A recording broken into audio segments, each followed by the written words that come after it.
guys. In my lectures, I oftentimes get questions from restorative doctors that don't understand the difference between an engaging and a non-engaging abutment. So it's a very basic thing that I think if you're restoring implants, you need to know the difference and you need to know when to use them. So an engaging abutment actually has a hex that engages the inside of the abutment, to where a non-engaging abutment just kind of sits on the top of the implant neck and can actually rotate. So there's no anti-rotation.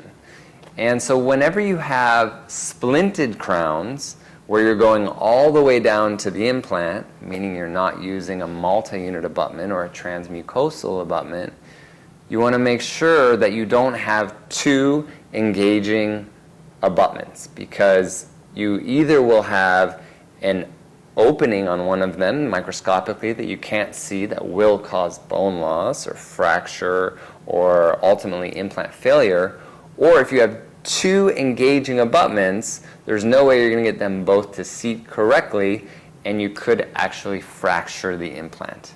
So I've seen this happen, and fractured implants are very difficult to remove. Oftentimes you have to trephine them out, and so you're taking adjacent bone with them. So please look up what an engaging abutment is, find out when you can use them and when you can't, and if you have any questions, feel free to message me. I hope to see you guys at some of my next courses. Thanks.